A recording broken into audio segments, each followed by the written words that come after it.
DanMachi, otherwise known as Is It Wrong to Pick Up Girls in the Dungeon, is a relatively popular animated show that has received several seasons already, and is no surprise that it received also multiple video games.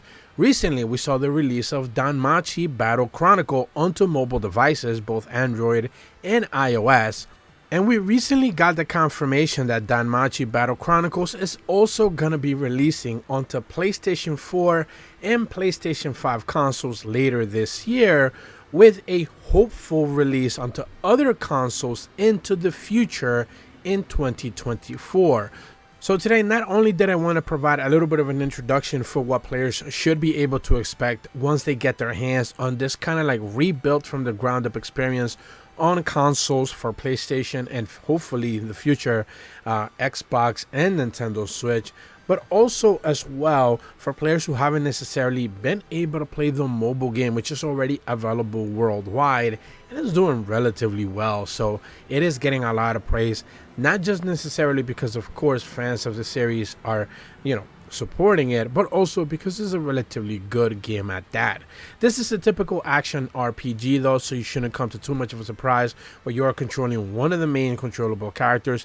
There are plenty to choose from here, and of course you have a lot of support characters kind of fighting alongside with you. One of the things you should know that you're controlling the adventurer, so whichever main character you choose to control, that is considered an adventurer. They're all kind of broken down into typical classes: attack, defense, speed, and support.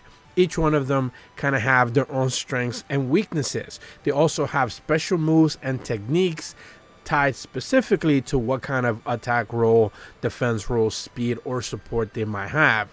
Attack roll characters are excellent for offensive abilities. They do massive damage. There's different variations of them. Some land more focusing on like heavy weapons and big damage weapons. Some of them are using faster, like dual wielding type weapons, something you've seen in previous RPGs before.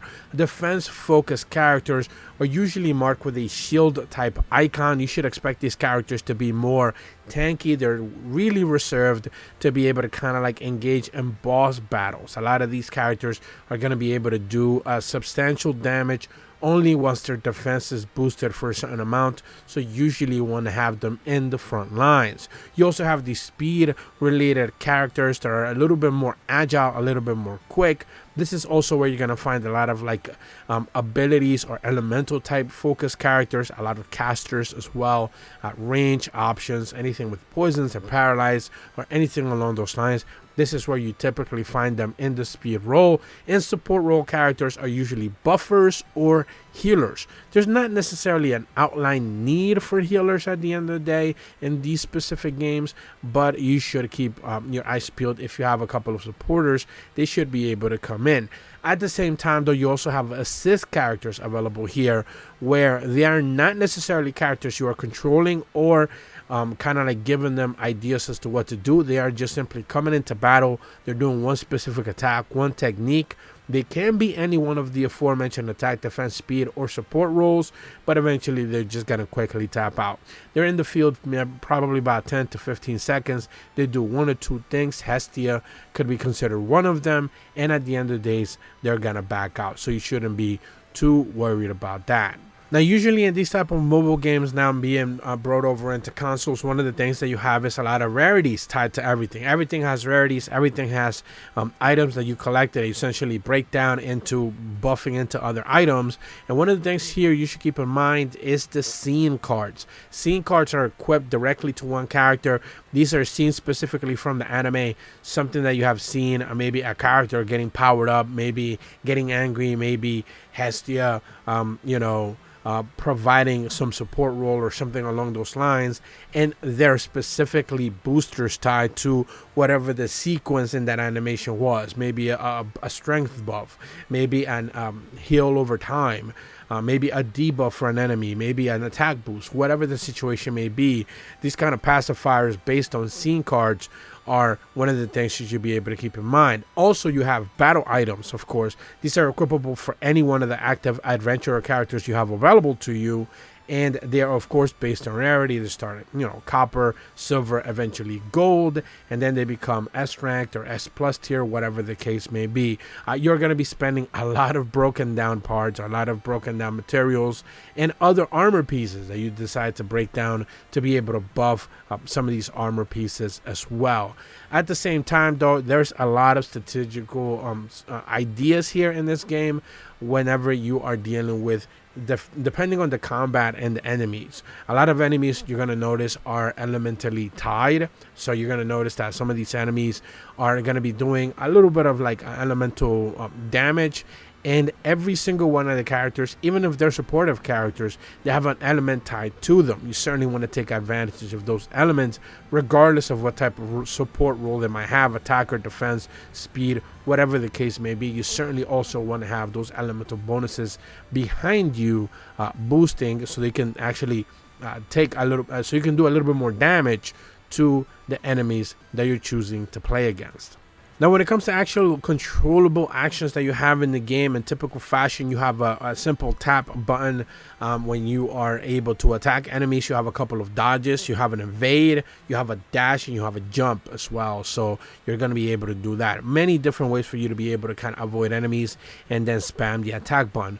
One of the things that we don't necessarily know as of right now is how are the mobile controls going to be fully reworked for the console release. Obviously, when it comes to console releases, we have seen many, like Honkai Rail, for example, and Genshin Impact, games that, yes, play in mobile in one way, but when it comes to the console release, they get completely reworked to a more traditional action RPG, and that is what we're expecting here. You shouldn't necessarily expect, when you're playing this game on PlayStation consoles, or hopefully in the future, Xbox or the Nintendo Switch, to see those same type of like tap, swipe, press type mechanics that you see in mobile devices. Those are going to get reworked. Those are going to be, something that you shouldn't necessarily be too concerned with. When it comes to a party organization, usually what you want to focus on is an attacker, a defense, and a speed character, or maybe support. Swap out for attack.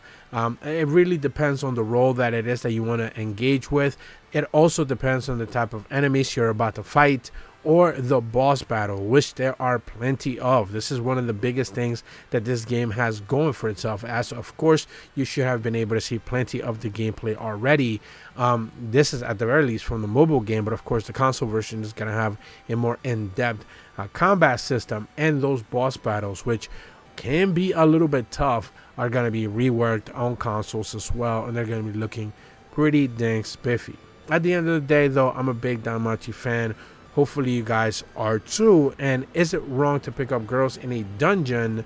Battle Chronicles is set to release at the very least early next year onto PlayStation 4, PlayStation 5 consoles. It is already out on mobile devices, iOS and Android.